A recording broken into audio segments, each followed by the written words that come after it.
ምን ሰማሽ? ጋሼ ዛሬ መናፈሻ ተገናኝተዋል።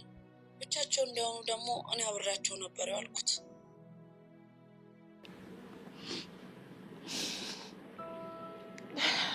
ይሄ ድምጽ አንቺ ነው አይደል?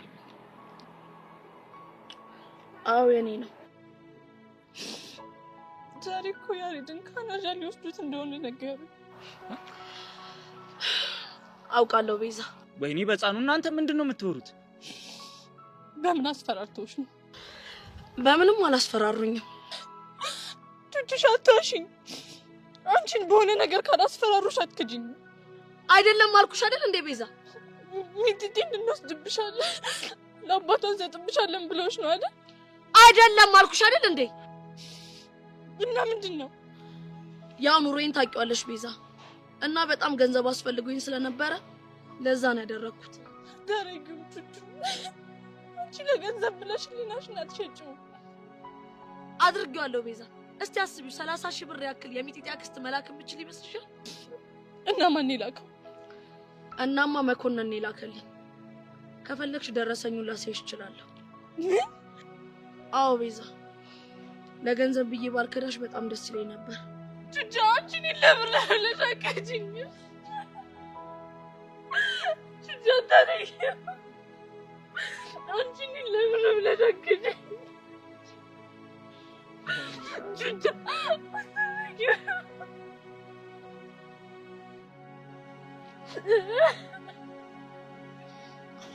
እንዴ ምን አይነት እንደው ፈጣሪ ምን አይነት ፈተና ውስጥ ነው የከተተኝ? አረ ተረጋጉ ቤዛና ትቻ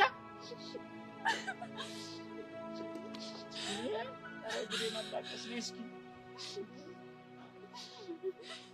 በቃ ተረጋጊ ቤዛ። እኔ ይሄንን ማመን አልችልም። እኔም እስካሁን ድረስ ማመን አልቻልኩም። ግን እኮ ቀስጤም ታስሯል። እሷም ጥሩ ጊዜ እያሳለፈች አይደለም። እሱን አውቃለሁ። ግን እኔ አሁን ላይ እሷን ቀርቤ ላጽናናት ቀርቶ ከራሴ ስቃይ ራሱ መውጣት አልቻልኩም። ምን ስቃይ ነው እናትሽ? ለምን በነገሮች ከእድሜያችን በላይ እንደምንፈተን አልገባኝም። ቆይ እኔና ያሬድ አብረን እንድንሆን አልተፈቀደልንም እንዴ? ኖ ቤዛ፣ እንደዛ ማሰብ የለብሽ። እና እንዴት ላስብ ሄሉ? የኛ ነገር እኮ ከጅምሩ አንስቶ አይነቱ ይለያይ እንጂ ሁልጊዜም በፈተና የተሞላ ነው። ሁልጊዜ። እናትሽ ተረጋጊ። ምን አለ ለመጨረሻ ጊዜ እንደማገኘው ባወቅኩ ነው። ምን አለ ለመጨረሻ ጊዜ ባቀፍኩት። ምን አለ ጥላኸኝ አትሂድ ብዬ ብለምነው ነው። አረ ቤዛዬ በእናትሽ ተረጋጊ እንዴ። ለመረጋጋት እኮ እየሞከርኩኝ ነው። ግን በቃ አይምሮዬ መልሶ የሚያስታውሰኝ ብቻ ነው። እሺ እንደዚህ እናድርግ። ምን? ይሄ ክረምት እስኪያልቅ የክረምት ትምህርታችንን እንደጨረስን ከክላስ መልስ ወደ ወጣቶች ማዕከል እንሄድና የትወና ትምህርት እንጀምራለን። ከዛ ሁሌም አብረን እንሆናለን። እሺ በቃ ከክላስ እንመለስ እና ቡሽን ስለማገኛቸው ሄደን እንመዘገባለን። እሺ እሺ ይዙሽ ይቆም።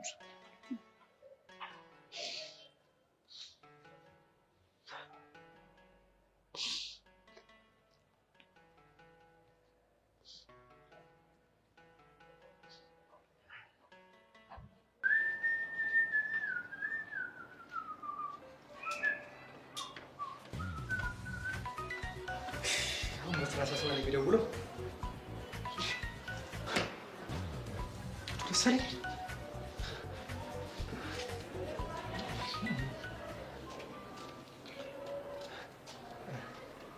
ሄሎ አቶ ደሳለኝ። መምህር በቃሉ ግቢ ውስጥ ነህ? አዎ ግቢ ውስጥ ነኝ። አሁን እኮ ሳስተምር ቆይቼ ልክ